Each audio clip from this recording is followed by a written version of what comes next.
Hello, friends, and welcome back to r/ProRevenge.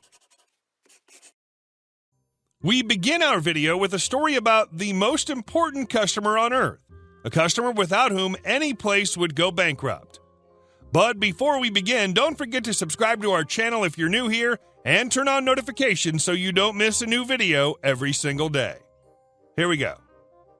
Drink not sweet enough? I work in a beverage shop. It's locally known for great products and wonderful customer service. We have a regular I'll call Lisa. Lisa walks in like she's the world's greatest. She never tips. She's the only customer I've ever heard complain. Every single time. Usually the owner, we'll call him John, takes care of her. This particular day, John was busy at the window, so I stepped in to take care of her. Lisa proceeds to complain that her last drink wasn't sweet enough and she couldn't even taste any of the strawberry in it. She wants a raspberry one this time, and make sure it's sweet. I don't spend my money here for drinks I could get at a gas station. Any other customer, I would have apologized, and their drink would have been on the house. We take great pride in our work. But not for Lisa. I smiled and apologized and told her I would make it sweet and wouldn't charge her for the extra added flavor. She looked extremely smug at this. I made her drink, keeping up with small talk and my smile. I put 5 pumps of raspberry into her drink. We normally do 2, and that makes it extremely sweet. I handed her the drink and moved on to the next customer. I was able to catch a glimpse of her smug look falling off her face as she took a sip and walked out the door. It's been 2 weeks so far, no sign of her. I hope she takes her business elsewhere. She won't be missed. And our next story. Terror neighbors make our lives hell, so we return the favor. As we found out that we'd be expecting not 1 but 2 kids, we knew we had to move to a real house with more space. At the time, we were still living in a 1-bedroom studio, 1 up from the ground floor, with its only entrance being a metal fire escape, stairs. Not ideal for a pregnant woman, let alone to live with 2 small babies, so we found a privately leased house that was newly renovated and had all the room and a large garden we were looking for. Signed the lease and immediately collected the keys.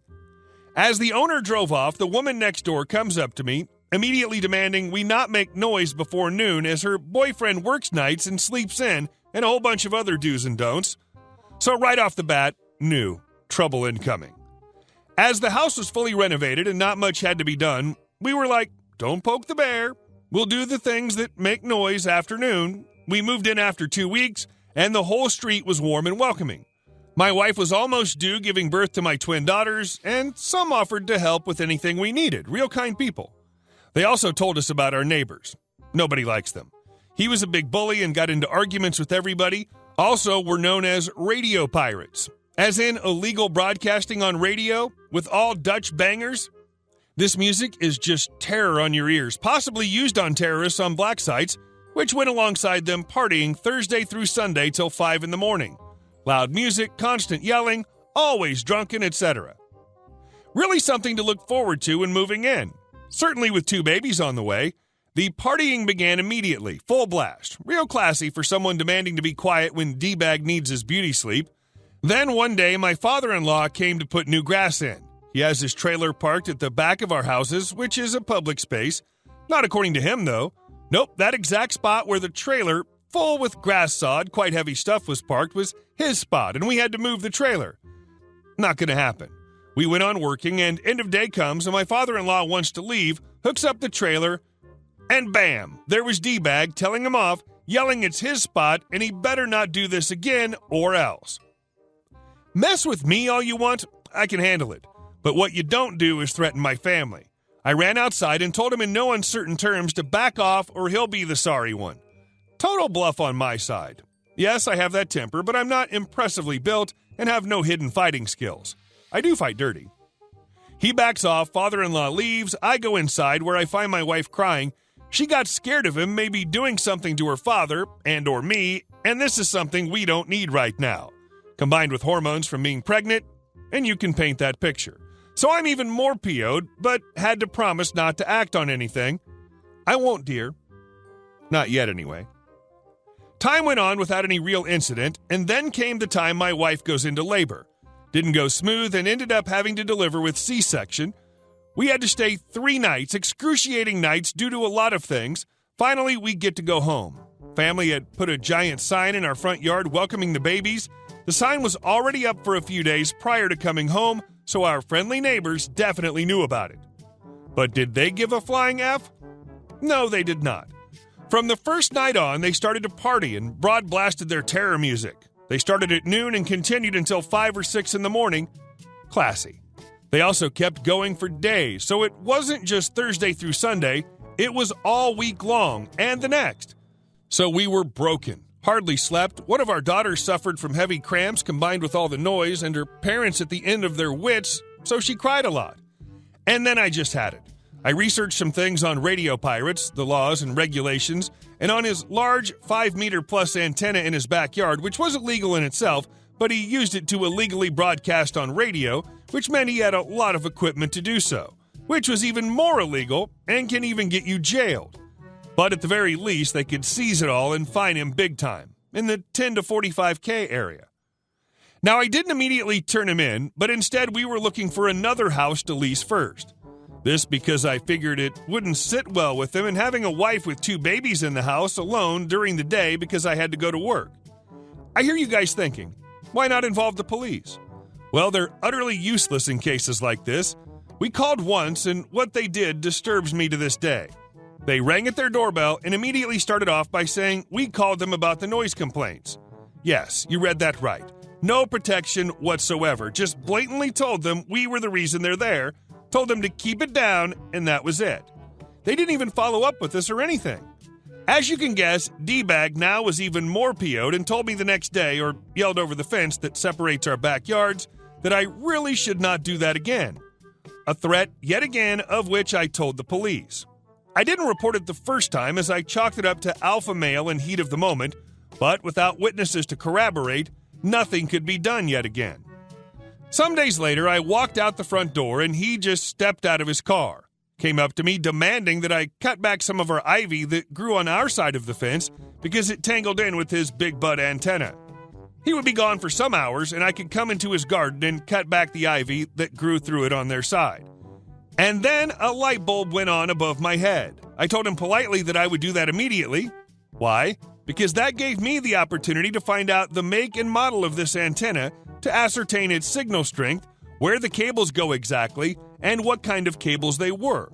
Again, to know the signal strength it handled. Also, it gave me a good view on the equipment he had through the window so I could snap some photographs of it. This was the icing on the cake, because in the meantime, we did manage to find a new home and already had signed the lease, so we'd be gone in 2 weeks. Luckily, we only had to paint some walls for the girls' room and furthermore just pack up our things and move them to the other house. So after I trimmed the ivy and collected my evidence, I went online that night to find the proper channels to report a broadcast pirate and which entity was tasked with catching said pirate. Turned out I had to call the telecom agency, but also the police. Wasn't too happy with the latter, but I remembered I have a nephew that works for the police. Officially his area was immigration, but he knew enough colleagues that he could help us and we could trust not to confront them again saying I was the one that sent them. That was extremely important for our safety when doing what I was doing. So I gave both the agency and the police all the evidence I collected, pointed them to the frequencies he pirated so they could listen in.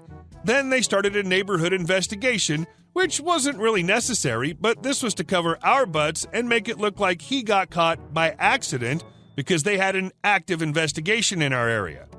You never know what you can learn from legal documents and such. We asked them to wait with the raid.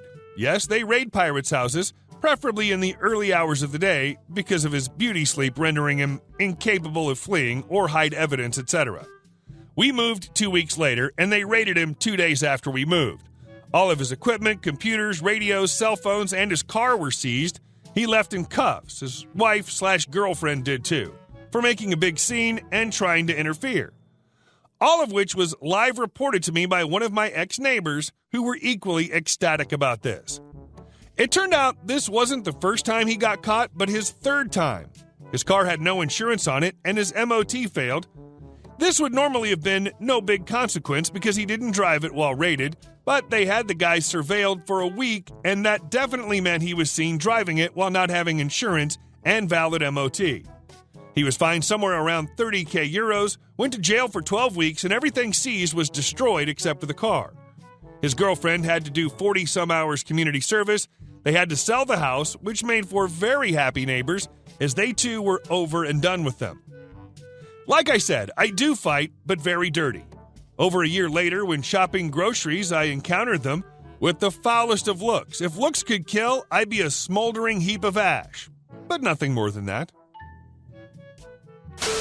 And our last story. Don't like your Christmas present, boss? So my coworker and I decided to buy our wonderful lawyer boss 2 little presents for Christmas. A gold keychain with his name engraved on it, and a silver tie chain to hold his tie in place. We wrapped the presents while he isn't looking, and today we gave them to him. He opens the jewelry box with the tie chain and makes a face. Sorry, I don't wear tie chains or anything like that. I just don't like them. You can go use the refund money to buy my wife some earrings that I can give her, though. We're both a little butthurt he didn't just politely accept the gift. Coworker gets colorful with her words after he leaves for court. Haha. Well, I didn't know his wife at all, so I feel odd using the money me and my coworker have to buy a gift for someone we don't know. Plus, my coworker's not fond of his wife, so I go to the jewelry store during lunch and explain why I'm bringing the present back and let them know I'm looking for some earrings for his wife. They tell me that was rude of my boss and suggest that I buy 2 pairs of earrings for my coworker and me instead. Man, that sounds like a hell of a good idea. So I buy 2 sterling silver stud earrings for us both, and the jewelers were nice enough to wrap both our gifts and put nice bows on them. Hey guys, thank you all for watching the video. I'll see you in the next one.